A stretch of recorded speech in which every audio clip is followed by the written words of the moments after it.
Do this peacefully, please. Le frère de George Floyd lance un appel à des manifestations pacifiques et le mouvement de protestation contre le racisme et la brutalité policière initié aux États-Unis force une réflexion au Canada. Le statu quo, où les jeunes font face à la violence à cause de la couleur de leur peau, est inacceptable. Réouverture de certains commerces à Winnipeg avec des lieux adaptés après la pandémie.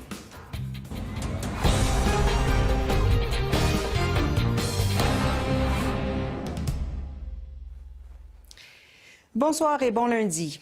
Aller se recueillir sur le lieu où son frère a été tué par un policier à Minneapolis, Terrence Floyd a lancé un plaidoyer émotif en priant les protestataires qui font du grabuge de manifester pacifiquement.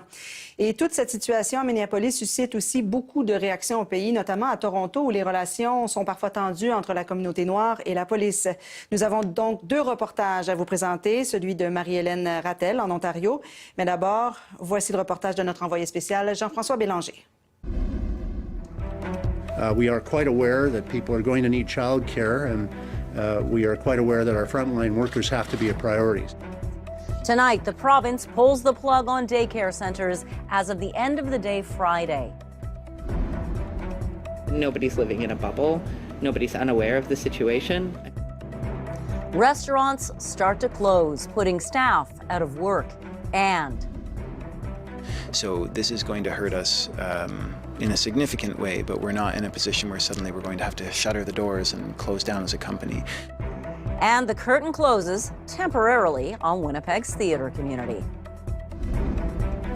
As expected today, this cloud has moved on in. It's all over the Red River Valley. We're even seeing a few flurries up around the Interlake and in the Dauphin region. That's nothing compared to the snow we'll see tomorrow and the wind that follows that. I'll explain. CBC Winnipeg News starts right now.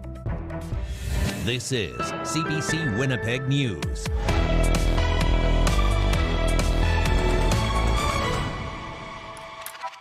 Good evening. Thank you for joining us. The province has just released the latest information on COVID-19 cases in Manitoba, and as expected, we are starting to see larger daily increases. Tonight, a third COVID-related death. This was a gentleman in his 60s from Winnipeg. How health officials are preparing for more patients while keeping frontline staff safe. Also tonight, proactive measures. Depending on how these numbers go, we're just going to have to be prepared to manage higher COVID volumes. Why the province wants to create temporary hospitals in the hopes we never need them. Plus, turning to survivors for help. Canadian researchers team up to find a treatment for COVID-19 and the part Winnipeg plays in that massive collaboration. CTV News.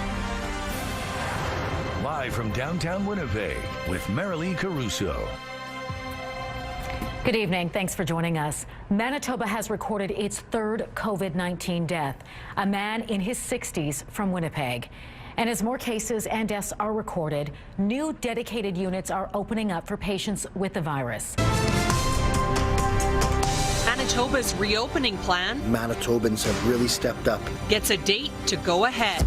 Allegations of mistreatment and neglect in Ontario care homes. Because if they say something, then that puts their job on their line. Prompting questions about care here and the future of active transportation routes. Because they're popular, that means they should be expanded rapidly rather than closed. As the city looks to reopen them to traffic. You're watching Global Winnipeg. This is Global News at 6. I'm able to say again that my faith and confidence in Manitobans has been heartened and strengthened as we continue to keep that COVID curve flat. I am very pleased today to announce that we're going to be able to move into Phase 2 effective June the 1st. Thanks for joining us. It's the date many Manitobans have been waiting to hear. Starting Monday, hundreds of Manitoba businesses will be able to reopen. A new and expanded Phase 2 reopening plan was finally released today. Global's Brittany Greenslade has the details. Canada working to get on the ground in Iran to investigate the downing of a plane that killed everyone on board, including dozens of Canadians. Could we soon learn more from the plane's black boxes after more Western leaders reveal? We do believe that it's likely that that plane was shot down by an Iranian missile. I feel that I'm represented in this t-shirt. Celebrating Indigenous culture and pride at the hockey game. How you can participate and what you will need to do if you want to own a game-worn Jets or Moose jersey sporting the new design.